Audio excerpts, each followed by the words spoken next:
अगर तुम अचानक से 13वीं सदी में पहुंच जाओ, कुछ ऐसा ही होता है जॉन के साथ। जॉन विक एक आम इंसान है जो मेडिकल वर्ल्ड नाम के एक थीम पार्क में काम करता है। उस थीम पार्क के मालकिन को पार्क के भविष्य की चिंता थी, क्योंकि पिछले कुछ महीनों से वो घाटे में जा रहा था और ऊपर से जल्द ही पास में एक और थीम पार्क खुल जाएगा। अगर उन्होंने जल्द ही कोई नया आइडिया नहीं सोचा तो वो बैंकरप्ट हो जाएंगे। शाम के समय जॉन को साफ सफाई का काम सौंपा गया। साफ सफाई करते वक्त उसने पानी में एक चमकता हुआ प्राचीन लॉकेट देखा। देखने में तो वो महंगा लग रहा था। उसे उठाने की कोशिश में जॉन पानी में गिर गया और जब वो बाहर निकला तो उसने देखा कि वो पार्क में था ही नहीं। उसे लगा कि शायद वो पास ही में खुलने वाले नए थीम पार्क कैसल वर्ल्ड में पहुंच गया है, जबकि असलियत में उस प्राचीन पदक की शक्ति से वो 13वीं सदी के इंग्लैंड में पहुंच गया था। सबसे पहले उसे गोट नाम का एक शराबी मिला। हालांकि उसने पुराने समय के कपड़े पहने थे, पर जमाल को लगा कि यहाँ शायद वो कॉस्ट्यूम पहनकर ही काम करते होंगे। वो भागता हुआ किले के पास पहुंचा। जब वो अंदर जाने लगा तो सैनिक ने उसे रोककर पूछा कि वो कहाँ से आया है।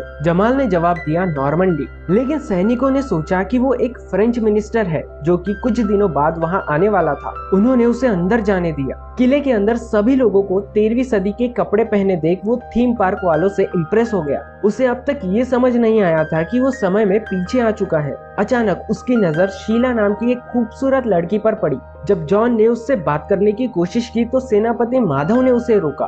सेनापति अपनी ताकत और गद्दी का गलत इस्तेमाल करता था। उसकी हरकतें तो ऐसी थी मानो वहाँ की सारी औरतें उसकी रखेल हो। जॉन को ये बात पसंद नहीं आई और उसने गुस्से में कहा, बेहतर ढंग से रह ले वरना मैनेजर से कंप्लेंट कर दूंगा। तभी सेनापति ने अपनी तलवार बाहर निकाली, लेकिन जमाल को लगा ये तो नकली है, इससे क्या डरना। सेनापति के सामने उसकी बहादुरी देखकर सब चौंक गए। इसके बाद उसे राजा के सामने ले जाया गया। मालूम पड़ा कि राजा ने अपनी बेटी रचना की शादी राजकुमार मोंटी से तय कर रखी है। उन्हें लग रहा था कि जॉन नॉर्मंडी फ्रांस से आया है, जबकि वो तो अमेरिका के नॉर्मंडी से था। जब उससे पूछा गया कि राजकुमार वहां कब तक पहुंचेंगे तो जॉन ने ऐसे ही कोई भी तारीख बता दी। शाम के वक्त सभी लोगों के सामने एक गुनहगार का सिर कलम किया जाना था। जॉन बहुत एक्साइटेड था ये सोचकर कि ये सब लोग तो थीम पार्क के भाड़े के एक्टर्स हैं। लेकिन जब उसने कटे हुए सर को पकड़ा तो समझ गया कि ये सब कोई नाटक नहीं। उसे भयानक सदमा लगा और बिना कुछ कहे बेहोश होकर गिर पड़ा। जब जमाल की आंख खुली तो उसने अपने आप को शीला के साथ एक कमरे में पाया।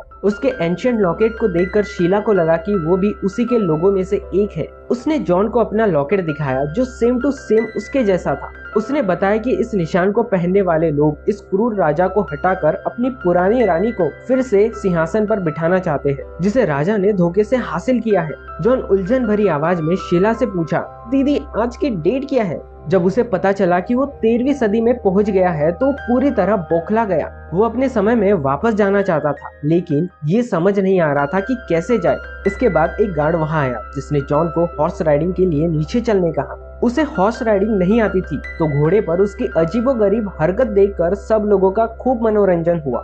राजा ने भी उसे देखकर खूब ठहाके लगाए और उसे रात के होने वाली पार्टी में बुलाया। रात को पार्टी में जमाल ने मिथुन स्टाइल में डांस किया। जब सब लोग नाच रहे थे तो राजकुमारी रचना ने उसे कोने में खींचकर किस किया। माधव ने पीछे से आकर कहा कि राजकुमारी के साथ ऐसा कुछ करने की उसकी हिम्मत कैसे हुई। इतने में दो लोग हाथ में खंजर लिए राजा की ओर बढ़ने लगे, लेकिन जॉन झूमर के रस्सी से झूलकर सीधा राजा के ऊपर कूदा और जाने अनजाने में उसने राजा की जान बचा ली। कुछ देर बाद राजा ने माधव को सुरक्षा सेनापति के पद से हटाकर जॉन को सेनापति बना दिया। किले की सुरक्षा के लिए जॉन ने उल्टी सीधी तरकीबें लगाई। उसने कहा कि उसके मुंह जैसा ही एक स्टैचू किले के एंट्रेंस पर बना दो, डर के मारे दुश्मन अंदर ही नहीं आएंगे। अगले दिन वो राजा के साथ एक किसान के घर गया जिस पर इल्जाम था कि महल के बाग से एक शलगम चुराने का। किसान ने बताया कि ये सब उसने अपने भूखे परिवार का पेट भरने के लिए किया, लेकिन इसके बावजूद राजा ने इतनी छोटी चीज के लिए उसका सर धड़ से अलग कर देने का हुक्म दिया। और क्या, अब जॉन ही सेनापति है तो ये सब उसकी देखरेख में ही होगा।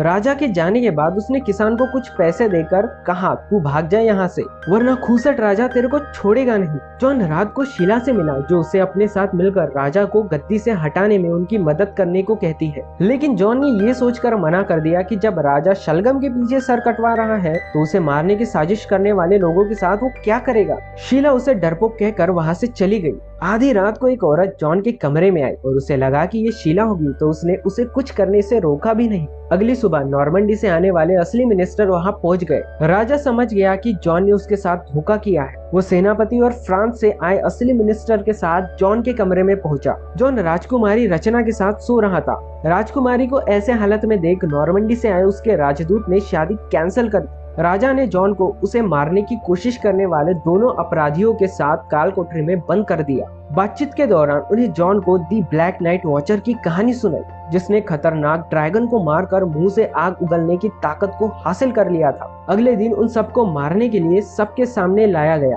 अपनी गर्दन बचाने के लिए जॉन जोर जोर से चिल्लाने लगा कि वो भविष्य से आया हुआ जादूगर है और अगर उसे खरोच भी आई तो वो सबको जलाकर राख कर देगा। अपनी बात को साबित करने के लिए उसने लाइटर जलाने की कोशिश की, लेकिन वो जला ही नहीं। जब उसका सर कटने ही वाला था तभी अचानक जल्लाद के गले में ब्रेड का टुकड़ा फंस गया।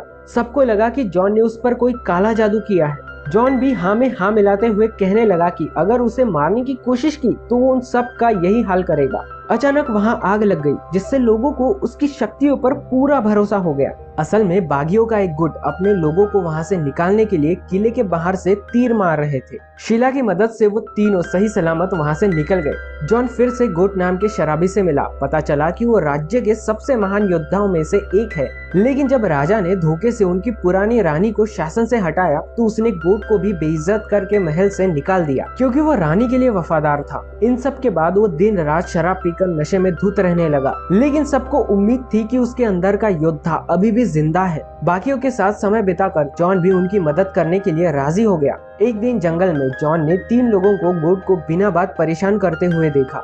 जब जॉन ने उन्हें रोकना चाहा तो वो उसी पर टूट पड़े। उसे अपने लिए लड़ता देख गोट का सोया हुआ योद्धा जागा और उसने अकेले ही तीनों को धूल चटा दी। जब वो दोनों वापस बागियों के अड्डे पर पहुंचे तो उन्हें पता चला कि सेनापति माधव सैनिकों के साथ आकर सब कुछ बर्बाद करके चला गया, यहाँ तक कि वो शीला को भी अपने साथ ले गया। सभी लोग हिम्मत हार चुके थे, लेकिन तभी उनकी पुरानी रानी उनके सामने आई। उसने बताया कि वो काफी समय से उनके पीछे रह रही है और उन्हें एक साथ मिलकर राजा के खिलाफ लड़ना होगा। अगले कुछ दिनों तक जॉन ने उन्हें ट्रेन किया। आखिरकार हमले का दिन आ गया। किले पर हमला बोल दिया, लेकिन जल्द ही सैनिकों ने उन्हें हर तरफ से घेर लिया और वो कमजोर पड़ते दिखाई दे रहे थे। तभी वहां दी ब्लैक नाइट वॉचर आ पहुंचा। उसे देखकर सभी सिपाही पीछे हटने लगे। वो अपने मुंह से आंख फेंक रहा था। सभी को लगा कि अब तो उनकी जीत पक्की है, लेकिन तभी वो ब्लैक नाइट वॉचर अपने घोड़े से गिर पड़ा। हेलमेट उतरा तो पता चला कि ये कोई ब्लैक नाइट वॉचर नहीं, जॉन है। ना जाने कैसे, लेकिन जॉन के सिखाए करतब काम कर रहे थे। दूसरी ओर माधव ने घबराए हुए राजा को धक्का देकर किले से नीचे फेंक दिया। अब वो खुद ही राजा बनना चाहता था। उसने गोट को भी तीर मारकर घायल कर दिया। शीला की आवाज सुनकर जब जॉन उसे बचाने पहुंचा तो उसके और माधव के बीच लड़ाई छिड़ गई।